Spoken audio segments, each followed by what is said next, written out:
Hello, children. Welcome back. Shall we start? Please open page number 45 from your English textbook. Today, we are starting with lesson number 20, all about glass. Let us start, children. Let us see what is given in first para. Lesson number 20, all about glass. Glass is one of the most beautiful substances that we see around us. Just look around yourself and see how many things you can find that are made of glass. Light bulbs, bottles, jars, glasses, reading glasses, marbles, window panes, to name just a few. Where does this glass come from? In the first para, it is said that glass is very beautiful substance. And when we look around us, we see that many things around us is made from glass. For example, they are given light bulbs, bottles, jars, etc. Children, what is the meaning of reading glasses? You know reading glasses? Marathi meaning of reading glasses is chashma. Okay. Now, in this lesson, we are going to learn how glass is made. Okay. Let's read next para. How glass is made. The glass that is used to make so many everyday things is a man-made material. Can you guess what it is made from? It may seem unbelievable, but this clear, transparent and smooth-looking material is actually made from sand.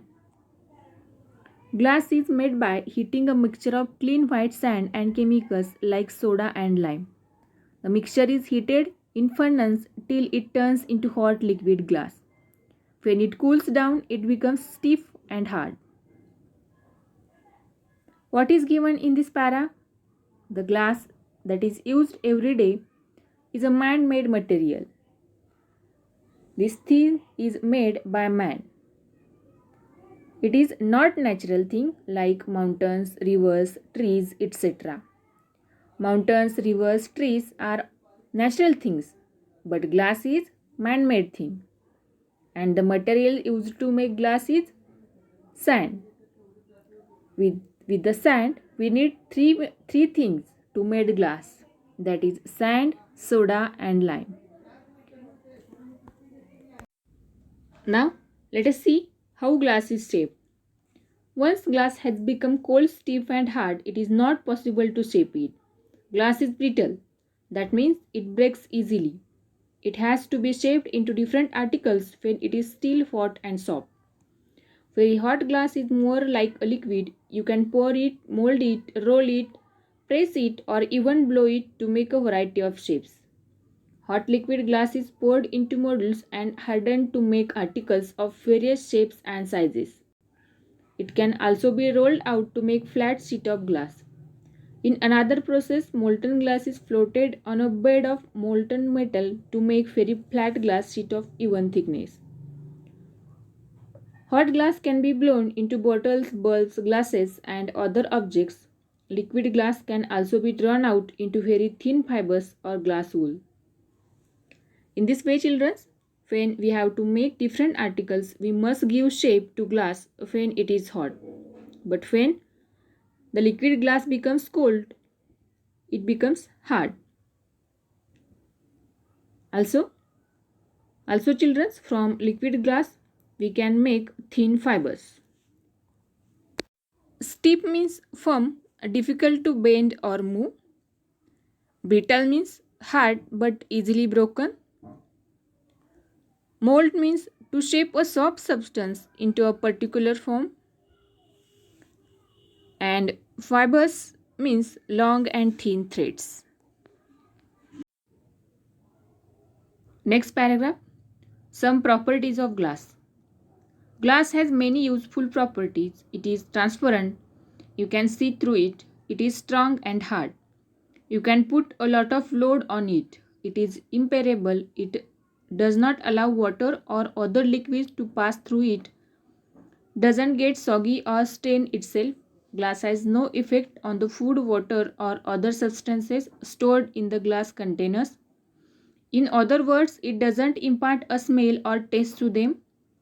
Ordinary glass has a smooth surface and it can be washed easily. And last but not the least important is the fact that it looks beautiful. No wonder then that it is used to make so many things. Here in this paragraph, some properties of glass is given. Glass is transparent, that is, we can see through the glass. It is very strong and hard. We can put a lot of load on the glass. Also, glass looks very beautiful and we can make so many things from the glass. Next para, colored glass. Ordinary glass is colorless, but it is possible to produce colored and transparent glass by using different combinations of chemicals in the glass making process. Glass can be given many beautiful colors: blue, violet, ruby red, pink, amber, orange, deep yellow, purple, black and white. In this paragraph, given that ordinary glass is colorless, it doesn't have any color. But if you want colorful glass, you can add chemicals in them and we can get a colorful glass. Stained glass. Colored glass is used to make beautiful pictures, especially in window frames. Such windows are known as stained glass windows. They are seen mostly in churches. Colored glass can be used to make beautiful sculptures or decorative articles. It is also possible to paint on glass using special chemicals and processes. Children, what is meant by stained glass? When on the glass beautiful designs and pictures are drawn, then this type of glass is known as stained glass. Generally, stained glass is used in windows. Also, stained glass is useful for decorative articles. Come to the next page, children. Glass can be recycled. Another unique feature of glass is that it is 100% recyclable. Old glass can be used to make new glass any number of times. Recycling glass in this manner is much cheaper than making new glass from raw materials. It requires much less heat and lot of energy is saved. If you recycle even a single glass bottle, you save enough energy to power a color TV for about 20 minutes. So the next time you throw away a glass bottle, think glass is valuable. So children, we can recycle glass. Old glass can be converted into new glass. And how many times it is possible? It is possible so many times. And this recycling process requires so less heat and energy. In this way, children, glass is very useful and valuable substance. Okay, thank you children. Keep learning.